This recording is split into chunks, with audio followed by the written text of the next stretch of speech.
Solo ko yebisa bino ke na komi kuna nde na journaliste. Do soki na yoki atane to na bino boye. Masa se beti webi ke réflexe liboso journaliste batu ba okima ba ke batama. Biso to ke na oluka totala soki eza nini. Eza ba photo muto azui image nanga. Azui image nanga akosi acheke nga muto azaki chef wa bande. Tona baninga msu ba journaliste do kwa yepesa sur place. Tozaki na bango. Et reporter dans la palais du peuple pour nous qui nous déposer dépôt et à proposition à résolution pour la salle de congrès comme salle cardinal Mosengo. Mais quand les na comme hôtel na kena timema batu pour basa ba comme ça ministre na journaliste pe na kotika na fier na ça comme ça avec passion. Biso to lela kala musala biso ke osali ba futo na musala na auto salela. Le roi libanda ba futa raté mais biso to lela kana musala biso filmer ba futi yo nango mais koko c'est la mutu alongo RTNC kwa yokota na parti politique ba journaliste ba zaka na kati ya ba parti politique ba kenda ba sala la politique té mais ndeko lobi asa na ambition wana té asa na makanisi wana té ibongo longo nini yo rozwa okotelera pona nini omona kaya yaka na IDPS.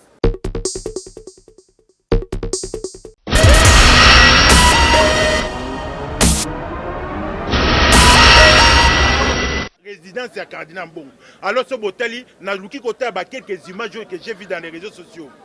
Bato ba ofinga boromona ngate na ofinga, boromona ngate na manifester. Pourquoi a tchakika vidéo te image na ngana azu a capturer ngo kaka ya sali capture d'écran a publier c'était comme si j'étais en plein mouvement, il y a protestation. Mais à la cette vidéo il y a owapi na bane ko sala to ko finga ta ko sala bulika moko il y a mabe bala na grand public. Mais on a zo songo boy. Nasna saisi déjà parquet. Nasna saisi déjà parquet pour il faut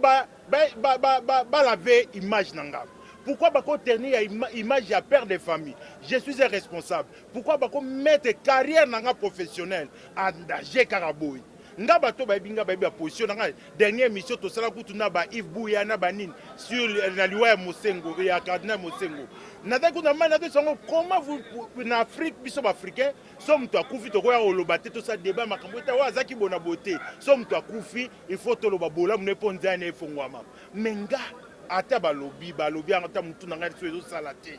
mutu nanga ezo salate na se permettre pona ke finga mutu kwa Cardinal Mbongo na ke attaquer résidence et bon son attaquer résidence et après ça ni ponga nani na ata na ambition politique mokote na candidat na candidat député national té o kutu mtu wa position na ka pona mboka na pona Congo na pe pona msala nga mais so bato alingi ba diaboliser alukanga ta na nzela msu me na nzela msala nga té so za problème na nga alingi anu nga alingi so bomisa nga so alingi bomisa libota na nga mais alukanga na nzela msusu ke aya na nzela msala bino tout boye binga bien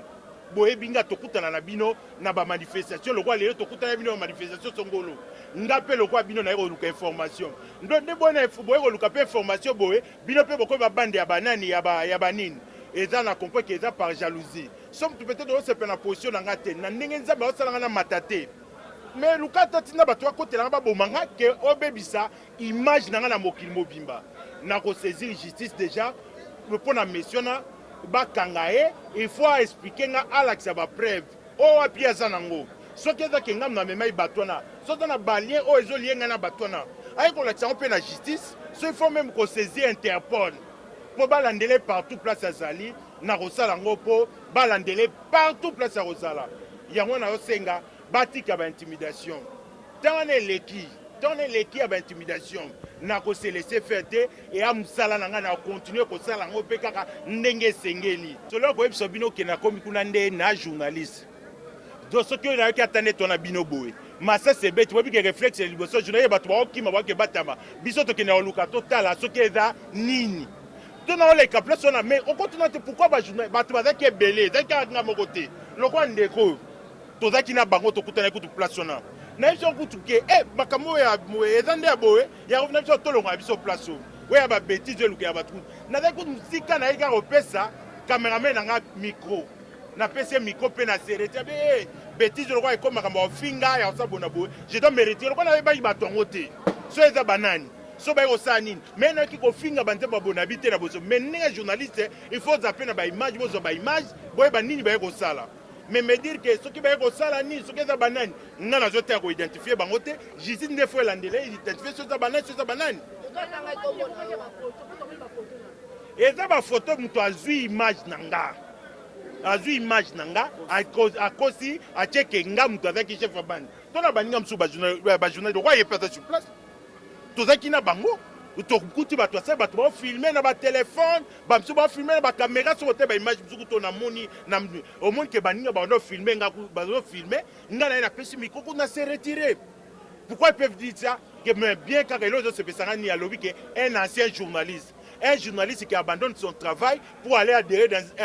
un parti politique, le roi IDPS, c'est la société, Nati Kango, pour la côte de Futanga, Tonine, attention pour la côte de Partango. Nada militaire à Balabala, qui est tout Mabanda Rabatu. Nada cadre été. Pour bateau, bazuba poste, ba ministre, bakene ko attaquer banda ko bateau, de notre banda ko batu.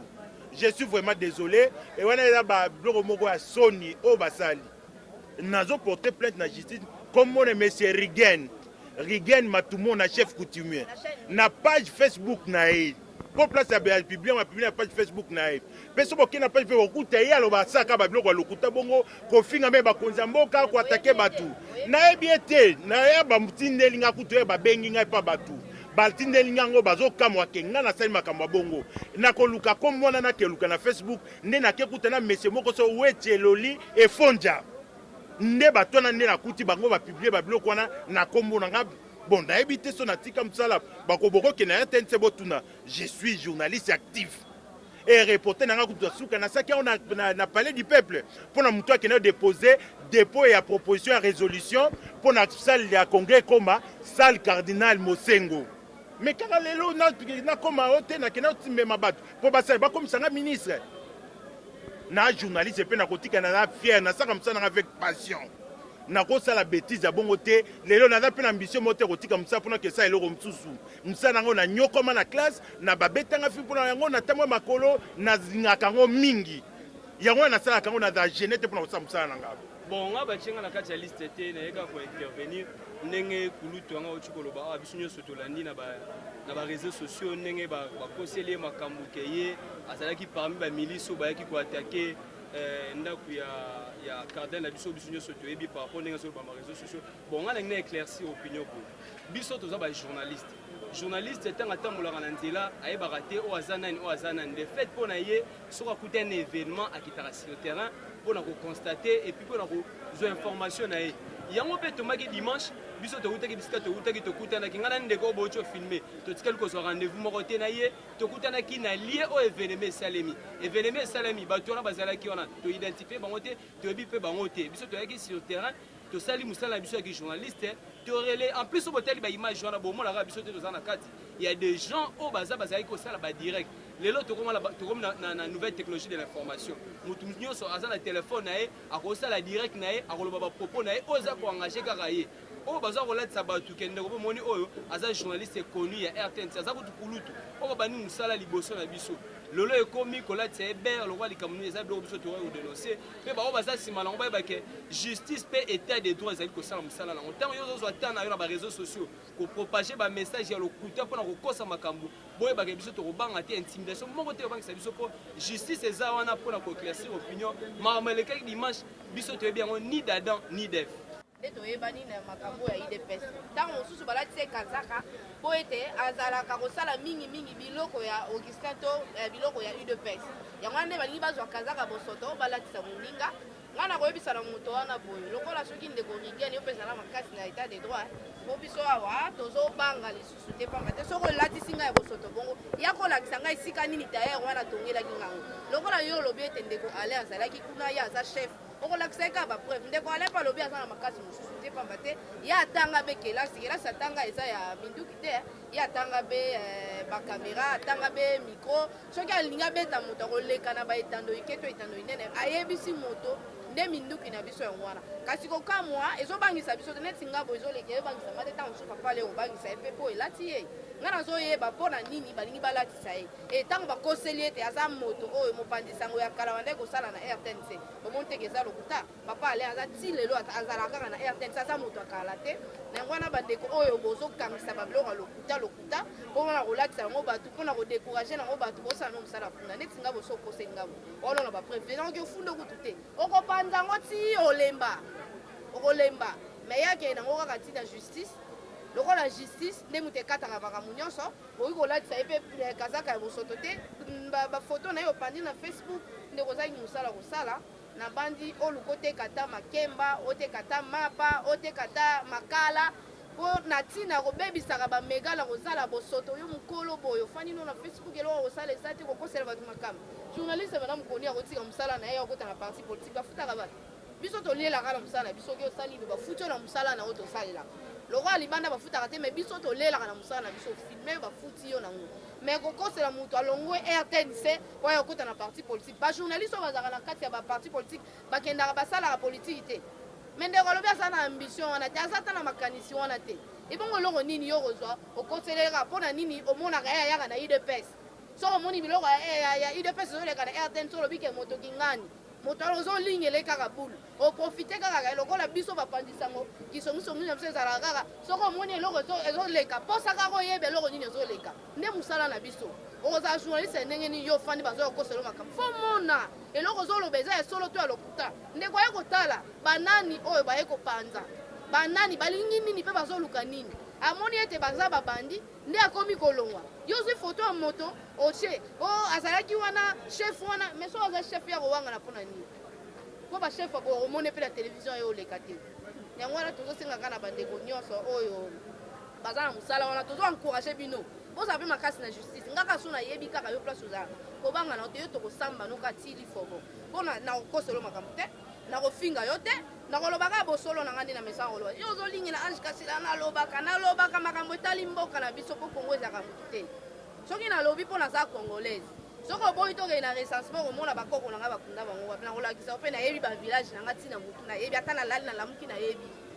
nakobwangana mpo na nini me likambo so etali kongo naye kosala mosala ya mboka na ngai yo kointimide nga mpo nasalaka mosala naza na droit démocratie epesi biso ko bose epesi biso ndingisa ya kopona esika yo kofanda ya kopona mosala kosala epesi biso ndingisa ya koboma te ya koyiba te na yango wana bandeko botika kodécourage bandeko na biso bazosala mosala